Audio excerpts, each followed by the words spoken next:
যে সময় হযরত মূসা নবী ফেরাউনের জাদুকরদের মুখোমুখি হলেন, তখন আল্লাহ তাআলা কিভাবে তাকে তাদের উপর বিজয়ী করলেন। এটি সেই সময়ের কথা যখন আল্লাহ হযরত মূসা আলাইহিস সালাম এবং হযরত হারুন আলাইহিস সালামকে নির্দেশ দিলেন যে ফেরাউনকে তাওহীদের দাওয়াত দাও এবং বনী ইসরাইলকে তার দাসত্ব থেকে মুক্ত করো। মূসা নবী যখন ফেরাউনের দরবারে ইসলামের দাওয়াত নিয়ে পৌঁছালেন এবং বললেন, আমি আল্লাহর প্রেরিত নবী, তুমি বনী ইসরাইলকে স্বাধীন করে দাও। ফেরাউন চরম অহংকারের সাথে প্রশ্ন করল, তোমার রব কে আর তোমার অলৌকিক নিদর্শনগুলোই বা কি? তখন দরবারে মূসা নবী নিজের হাতের লাঠিটি মাটিতে ফেললেন, আর মুহূর্তেই সেটি বিশাল জীবন্ত সাপ হয়ে গেল। কিন্তু ফেরাউন একে কেবলই জাদু বলে প্রত্যাখ্যান করলো এবং পুরো মিশর থেকে সব দক্ষ জাদুকরদের ডেকে পাঠালো। এক নির্ধারিত উৎসবের দিনে লাখ লাখ মানুষ জমা হলো। জাদুকররা মূসা নবীকে জিজ্ঞাসা করলো, আপনি কি আগে আপনার লাঠি ফেলবেন নাকি আমরা জাদু দেখাবো? মূসা নবী উত্তর দিলেন, তোমরাই আগে শুরু করো। জাদুকররা তাদের লাঠিগুলো মাটিতে নিক্ষেপ করলো। তাদের জাদুর প্রভাবে সেই লাঠিগুলো অসংখ্য জীবন্ত সাপের মতো হয়ে ময়দান জুড়ে ছোটাছুটি করতে লাগলো। চারপাশ সাপে ভরে গেল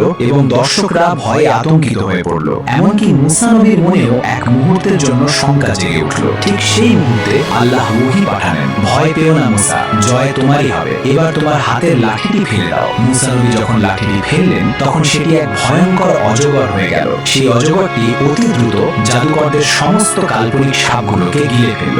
জাদুর সমস্ত ধাপ্পাবাজি নিমিষেই শেষ হয়ে গেল। সেখানে আর কিছুই অবশিষ্ট রইল না। জাদুকররা যারা ছিল তারা মুহূর্তেই বুঝে গেল যে এটি কোনো জাদু নয়, বরং স্বয়ং মহান আল্লাহর কুদরত। তারা সঙ্গে সঙ্গে সিজদায় লুটিয়ে পড়ল এবং উচ্চস্বরে ঘোষণা করল, আমরা ঈমান আনলাম বিশ্ব জগতের রবের ওপর, যিনি মূসা এবং হারুনের পালনকর্তা। ফেরাউন রাগে ফেটে পড়ে হুমকি দিয়ে বলল, আমি তোমাদের হাত পা কেটে ফেলবো এবং শুলে চড়িয়ে মারবো। ঈমানদার জাদুকররা নির্ভীকভাবে জবাব দিল, এতে আমাদের বিন্দু মাত্র পরোয়া নেই। আমরা আমাদের রবের কাছেই ফিরে যাচ্ছি এবং বিশ্বাস করি যে তিনি আমাদের ক্ষমা করে দেবেন।